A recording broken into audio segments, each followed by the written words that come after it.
Olá pessoal, sejam muito bem-vindos ao meu canal. Nesse canal a gente quer trazer muitos conteúdos relacionados a raciocínio lógico, matemática e informática para concursos. Mais especificamente, este é um curso que está começando hoje e é um curso gratuito sobre raciocínio lógico, muito focado no concurso da Polícia Penal de Minas Gerais. Ah, Igor, eu tô aqui, mas eu não vou tentar esse concurso. Não tem problema nenhum, porque o conteúdo de raciocínio lógico ele é muito parecido em vários editais de várias partes do Brasil.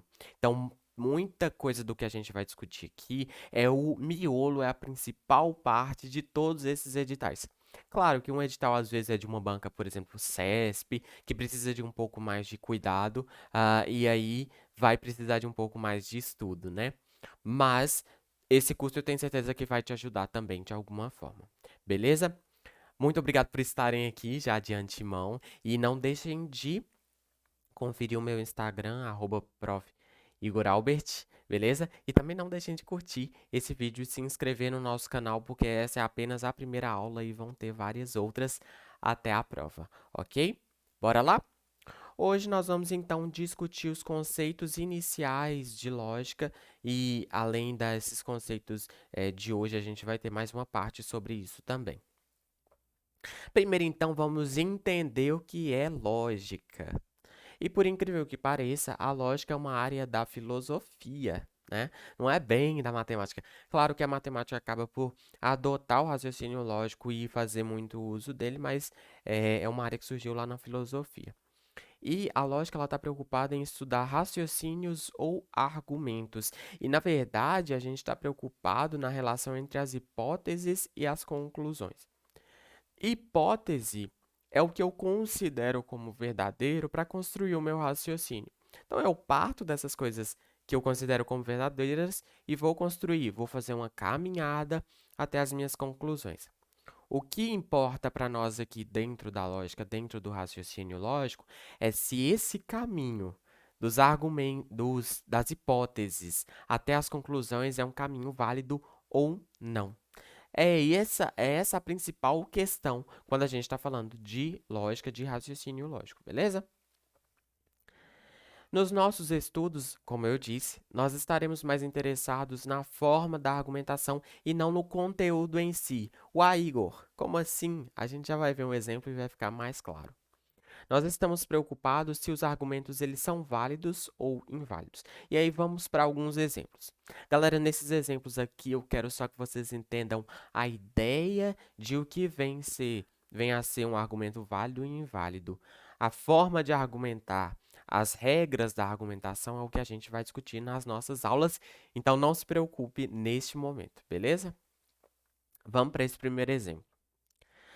A primeira hipótese que eu coloco aqui é todo ser humano é mortal. A segunda, Sócrates é ser humano.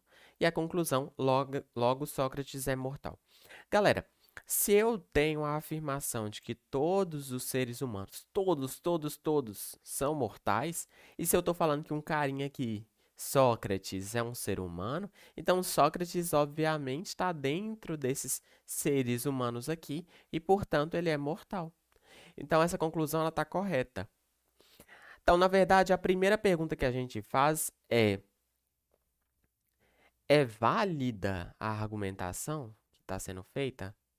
E nesse caso, a pergunta ela está se referindo a, usando essas hipóteses aqui, eu consigo chegar nessa conclusão de uma forma correta? É essa a pergunta. E aí, se a resposta for sim, é porque é uma argumentação válida, e nesse caso, realmente é. A segunda pergunta que eu tenho que fazer, que eu posso fazer, é se é verdade o que está sendo dito, o que está sendo concluído e o que está sendo levantado como hipótese. Neste caso aqui, também é verdade, porque de fato todo ser humano é mortal, de fato Sócrates foi um ser humano e Sócrates é mortal. Então, essas são as duas perguntas que eu posso fazer quando se trata de um argumento. Como eu disse anteriormente, o raciocínio lógico está mais focado nesta primeira aqui. Então, esse argumento, ele é válido e verdadeiro, e por isso a gente vai falar que ele é um argumento correto. Para ser um argumento correto, ele precisa ser ao mesmo tempo válido e verdadeiro, ok? Nosso segundo exemplo. Todo mineiro é brasileiro. Então, aqui eu tenho o estado de Minas Gerais. Meu Deus, aqui é só um... Tá? Aqui eu tenho o estado de Minas Gerais, é só uma lembrança de Minas aqui. E eu tenho o Brasil. Brasil eu nem vou usar aqui, não. Então, todo mineiro, todo mundo que nasce em Minas aqui é brasileiro. Segunda hipótese, Pelé é brasileiro. E a conclusão, logo, Pelé é mineiro. Opa, Pelé é brasileiro. Então, quer dizer que Pelé ele pode estar aqui, ou pode estar, de fato, em Minas Gerais. Ou seja, se eu considero como verdade apenas que todo mineiro é brasileiro e Pelé é brasileiro, eu não consigo concluir que Pelé é mineiro. Pelé poderia ser ah, de São Paulo, poderia ser de Roraima, poderia ser do Espírito Santo. Então, essa forma de argumentar aqui, ela não está correta. Então, por isso que a gente vai falar que esse argumento é inválido, porque a forma de organizar o pensamento, ela não está correta. Agora, uma segunda pergunta que a gente faz é, esse argumento, ele apresenta verdades? E aí a gente vai ver que, por mais interessante que pareça, sim, porque de fato todo mineiro é brasileiro, de fato Pelé é brasileiro e de fato Pelé é mineiro. Ou seja, embora todas as premissas sejam verdadeiras, esse é um argumento inválido e por isso é um argumento incorreto. Mas, mais uma vez, eu estou mais preocupado na primeira pergunta que a gente fez. Eu estou mais preocupado se esse argumento é válido ou não, se ele segue uma lógica para chegar na conclusão ou não. E nesse caso, ele não segue. Um último exemplo: todo brasileiro é cordial. Segunda hipótese, Donald Trump é brasileiro. E a conclusão, logo, Donald Trump é cordial. E aqui acontece outra coisa muito interessante. Por quê? Porque se eu estou te falando que todo brasileiro é cordial, todo brasileiro é cordial. E se eu estou te falando que esse carinha aqui é um brasileiro, então, obviamente, que ele também vai ser cordial. Então, na verdade, a forma de raciocinar aqui, ela está completamente válida. É uma forma de raciocínio válida, mas não é verdade o que está sendo dito. Por quê? Porque Donald Trump não é brasileiro, tá? Então, esse é um argumento válido, mas é um argumento falso e, portanto, é um argumento incorreto. Mas, mais uma vez, eu estou muito mais preocupado dentro da lógica se esse argumento, se essa forma de organizar o raciocínio está válida ou não. E nesse caso está. Por que que o raciocínio lógico não preocupa se as coisas são verdade ou não? Porque isso é atribuição de outras ciências. Veja bem, se eu te falar a fórmula química que a gente escreve para a água é H2O. Isso é um trabalho da química verificar se é verdade ou não. O trabalho da lógica é só verificar se, usando as hipóteses e tomando-as como verdades, eu consigo chegar numa conclusão válida.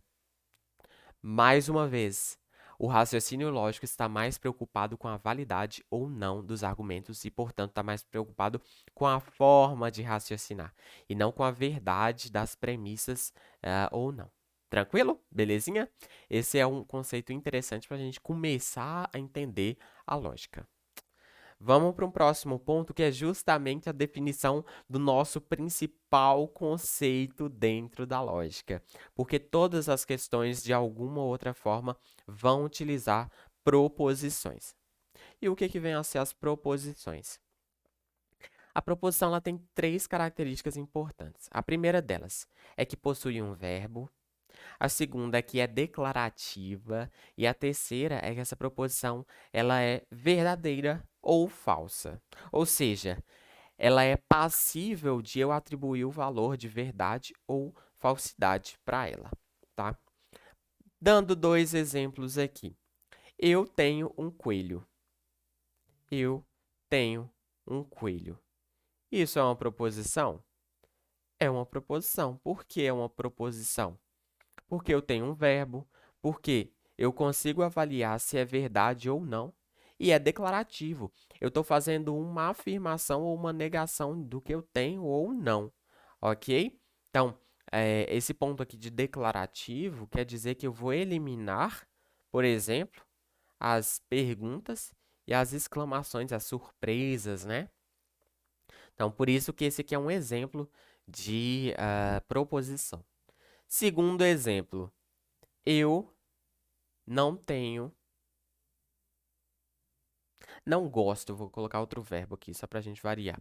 Não gosto de gatos, que por sinal é uma proposição falsa, mas não estou interessado nisso agora. Eu estou interessado só se é ou não uma proposição. Possui verbo, é verdadeira ou falsa, né? Eu já disse que é falsa, mas só por eu conseguir atribuir um valor já me indica que é uma proposição e é declarativa, porque eu estou fazendo uma declaração de o que eu não gosto. Então perceba que declaração não necessariamente é uma coisa afirmativa, pode ser uma coisa negativa também, ok?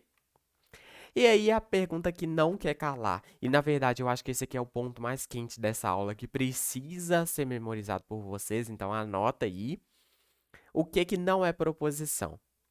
Primeiro, as frases interrogativas. Então, terminou com interrogação, galera, não é uma proposição. Não é uma proposição, simplesmente porque ela não é declarativa. Exclamativas. Então, terminou com exclamação também não é uma declaração, não está na declarativa, né? A exclamação, ela traz para a gente mais a ideia de surpresa, por exemplo. Então, não é uma declaração. Imperativo, e aí lembrando lá do português, o que que é imperativo? São ordens, são pedidos, são súplicas. E isso também a gente não vai considerar como proposições. O que mais? Sentenças abertas, que a gente já vai dar uma olhada no que significa isso. E sentenças paradoxais também não são proposições. Essas duas aqui, guarda a curiosidade que a gente já vai comentar sobre elas, beleza? Mas lembra aí, as interrogativas e exclamativas não são porque eu não estou fazendo declaração de nada. Em imperativo também eu não estou fazendo uma declaração, né? Eu estou pedindo alguma coisa. E sentenças abertas e paradoxais, a gente vai ver que é porque a gente não consegue atribuir um valor de verdadeiro ou falso para elas. E por que que esses tipos de frases eles não são proposições? Simplesmente porque lembre-se, na lógica, a gente está construindo um argumento para chegar em alguma conclusão. Como que eu defendo um argumento? Eu defendo uma ideia usando uma pergunta, ou um pedido, ou uma ordem, ou uma exclamação. Não faz muito sentido. Então é justamente por isso que esses pontos que a gente levantou, que são muito importantes, eles não são proposições. Belezinha? Voltando aqui, justamente isso, como construir um argumento com uma pergunta, né? Só se for lá em um livro bem filosófico mesmo, que a gente acaba fazendo muitas perguntas para chegar em algum lugar. Mas aqui a gente não considera. E argumentos eles são construídos com base em assertivas, né? Com base em declarações, em coisas que são, que não são, que gostamos, que não gostamos, enfim. E aí, matando a curiosidade agora, o que que são as sentenças abertas? As sentenças abertas que a gente comentou que elas não são proposições. Não são proposições. Uma sentença aberta é uma sentença que possui variáveis, tá? E aqui variáveis pode estar no sentido da matemática mesmo ou no sentido mais da linguagem. Como os valores eles não estão especificados, não tem como eu dizer se a assertiva é verdadeira ou falsa. Vamos dar uma olhada aqui nos exemplos. O primeiro exemplo, ela é esperta. Se eu te falasse essa frase aqui agora, ela é esperta. Qual a primeira pergunta que você me faria? Quem é ela? Quem é ela? Eu não sei. Então, se é uma variável, se não está definido quem é essa pessoa de quem eu falo, isso não é uma proposição. Só uma coisa que é interessante, se eu estou num texto, né, com todo um contexto, com toda a sua complexidade lá, e eu estou falando, por exemplo, sobre Júlia. Júlia é uma pessoa bacana, é uma pessoa inteligente, é uma pessoa interessante. Ponto final. ela é esperta. Neste caso, eu sei de quem que eu tô falando, né? Ela aí tá substituindo Júlia. Então, nesse caso, poderia ser considerado uma proposição. Agora, quando eu solto essa frase, jogo aí no ar, e ninguém sabe de quem que eu tô falando, é uma sentença aberta, porque tem uma variável. Beleza? E olha essa segunda aqui. Raiz de x é igual a 4. Uai, Igor, mas eu consigo resolver isso aqui e eu chego no x igual a 16. Mas veja que interessante. Na matemática, a gente vai resolver isso aí para isso aí se tornar verdadeiro. Então, se o x nesse caso aqui for 16, essa igualdade é verdadeira. Que, lógico, na matemática a gente está preocupado com as coisas que são verdadeiras, né?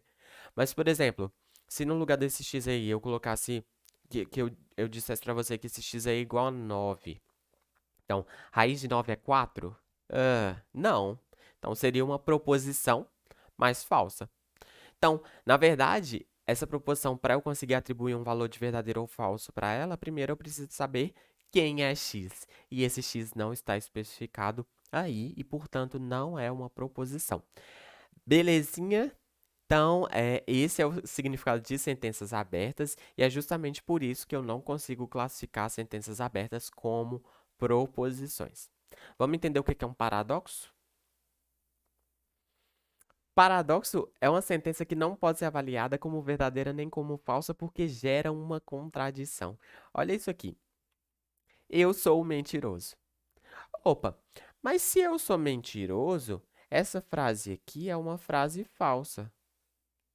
Só que se essa frase é falsa, eu sou uma pessoa honesta, vamos colocar assim, né? Só que se eu sou uma pessoa honesta, essa frase é verdadeira. Opa! Eu não consigo encontrar um valor, eu não consigo dizer se isso é verdadeiro ou falso. Em geral, os paradoxos, eles se apresentam dessa forma para a gente, como sentenças autodeclarativas. Eu estou falando mentira. Esta é uma mentira. Eu sou mentiroso, tá? Então, tudo isso aí vai cair na caixa de paradoxo e pelo fato de nós não conseguirmos atribuir um valor de verdadeiro ou falso, eles também não são considerados proposições. Belezinha? É tranquilo, é só lembrar lá dos 5 pontos, né? Que a gente não considera como proposições e aí a gente regaça na prova.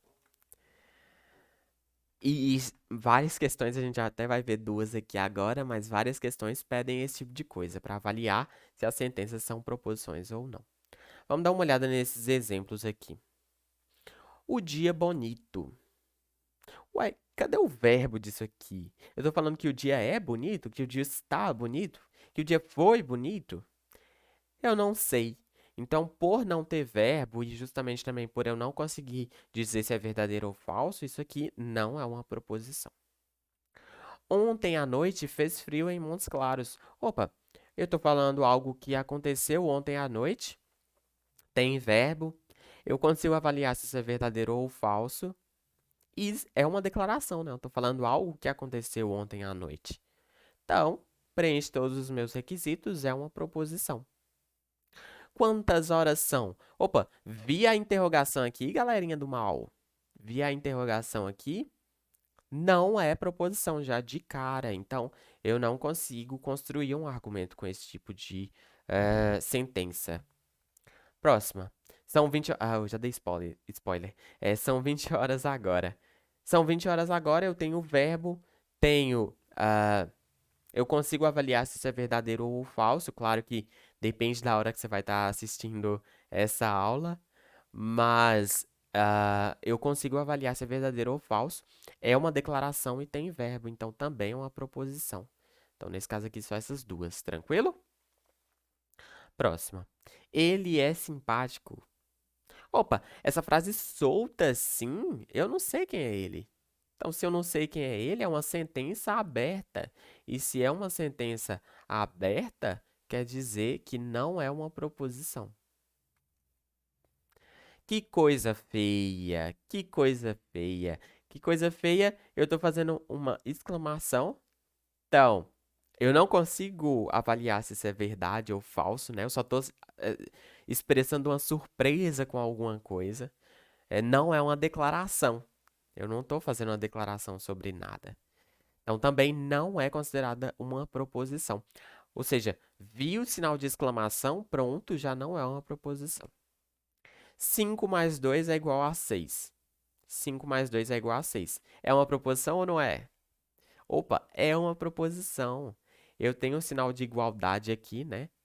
Eu tenho uma operação matemática e eu consigo avaliar se isso é verdadeiro ou falso. Nesse caso, é falso. Mas só por eu já conseguir avaliar se é verdadeiro ou falso, já me indica que provavelmente é uma proposição. E nesse caso, de fato, é. X mais 2 é igual a 7. Opa, quem é X? Essa aqui também é uma sentença aberta. E se é uma sentença aberta, eu não consigo identificar se é verdadeiro ou falso e, portanto, não preenche os meus requisitos para ser uma proposição e, logo, não é uma proposição. Beleza? Então, olhando aqueles pontos lá, aquelas regrinhas para avaliar se é uma proposição ou não, eu já mato essas questões aí e já me dou bem lá na prova. Beleza? Claro que tem muito chão ainda para a gente ver em relação ao raciocínio lógico, mas esse é um dos principais, talvez, e que costuma aparecer muito nas provas. Primeira questão que eu trouxe aqui hoje sobre esse assunto da VUNESP. Segundo a lógica aristotélica, as proposições elas têm como uma de suas propriedades básicas poderem ser verdadeiras ou falsas, isto é, terem um valor de verdade. Assim sendo a oração, a Terra é um planeta do sistema solar, ou seja, tem verbo, eu estou fazendo uma declaração, pode ser verdadeiro ou falso, é uma proposição verdadeira.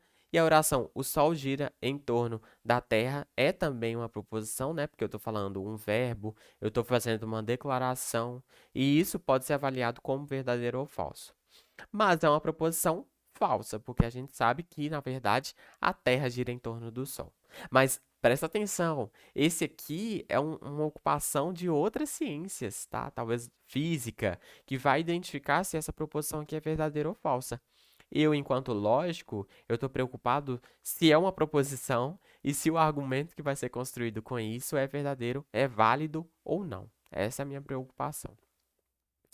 Mas nem todas as orações são proposições, pois algumas não podem ser consideradas nem verdadeiras nem falsas, como é o caso da oração. Então, na verdade, ele vai apresentar algumas orações e ele está perguntando qual das orações a seguir, elas não podem ser verdadeiras nem falsas, né? E se não pode ser verdadeira nem falsa, quer dizer que não é uma proposição. O trigo é um cereal cultivável de cuja farinha se produz pão. Opa, eu tenho o meu verbo, eu estou fazendo uma declaração sobre o trigo, e eu consigo avaliar se essa declaração é verdadeira ou falsa, e, portanto, é uma proposição. Metais são elementos que não transmitem eletricidade. Opa, eu estou fazendo uma declaração sobre os metais, eu tenho um verbo e eu consigo avaliar se isso é verdadeiro ou falso. Tranquilo, é uma proposição também.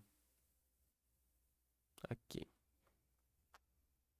Rogai aos céus para que a humanidade seja mais compassiva. Opa, isso aqui é um pedido. Pessoal, pede aí aos céus, né? Então, na verdade, está no imperativo. E se está no imperativo, não é uma declaração e eu não consigo avaliar como verdadeiro ou falso. Então, na verdade, a minha alternativa é a letra C. Mas vamos dar uma olhada nas outras. O continente euroasiático é o maior continente do planeta. Tem o meu verbo, estou fazendo uma declaração. Essa declaração pode ser validada como verdadeiro ou falso, então, portanto, também é uma proposição. Ursos polares são répteis ovíparos que vivem nos tópicos. Opa, tem o meu verbo, estou fazendo uma declaração. Essa declaração pode ser verdadeira ou falsa. Então, também é uma proposição. A única que não é a alternativa C. Tranquilo? Então, só de lembrar lá daquelas regrinhas, a gente já mata esse tipo de questão. E por isso que é tão importante. Pega um caderno aí, ou pega o notebook, ou pega o celular e já anota esse, que é o principal ponto dessa aula. O que que não é proposição? Interrogativas, exclamativas, imperativas, sentenças abertas e paradoxos. Ok? Vamos para a questão 2? Define-se sentença como qualquer. Adoro que eu perco meu mouse aqui. Achei. Define-se sentença como qualquer oração que tem sujeito, né, que é o termo a respeito do qual a gente fala alguma coisa, e predicado, que é o que se fala sobre o sujeito. Então perceba que, na verdade, as proposições elas entram aqui, porque elas precisam ter o verbo, por exemplo, o verbo ser, e a gente tem o sujeito e temos o predicado. A gente precisa ter todas essas partes. Na relação que segue, há expressões e sentenças. Então vamos dar uma olhada. Tomara que chova. Ele vai perguntar aqui quais são sentenças, tá? E sentenças são as nossas proposições. Tomara que chova. Opa, tomara que chova é uma exclamação. Perceba também que isso já identifica pra gente que isso não é uma proposição, ok? Que horas são? Que horas são? Que horas são é uma interrogativa e, portanto, também eu não tenho uma proposição. 3 vezes 2 são 5. A gente sabe que 3 vezes 2 são 6, mas na verdade eu tenho o meu verbo, eu estou fazendo uma declaração e já o fato de eu conseguir identificar que é uma declaração falsa já me indica que ela pode ser avaliada como verdadeira ou falsa. Então, essa aqui é uma proposição, é uma sentença. 42 detentos. 42 detentos o quê? Cadê meu verbo? Cadê meu predicado, né? O que que eu estou falando sobre esses 42 detentos? Então, esse aqui também não é.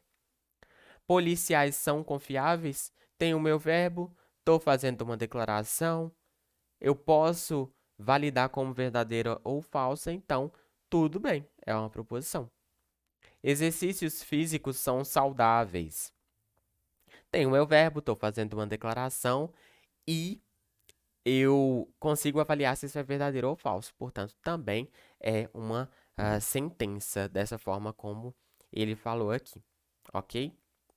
Então, 3, 5 e 6 são sentenças e a alternativa correta é a alternativa C. Beleza? Galera, aqui a gente termina essa primeira parte dessa parte de conceitos iniciais de lógica. Agradeço muito pela companhia e agradeço por terem assistido esse vídeo. Deixem seus comentários o que vocês acharam, o que vocês gostaram, o que vocês aprenderam. Vou gostar muito de ler. Não esqueçam o like e não esqueçam de se inscrever no nosso canal, porque a gente vai falar de raciocínio lógico por um bom tempo aqui. Beleza? Muito obrigado por assistirem e até uma próxima. Falou!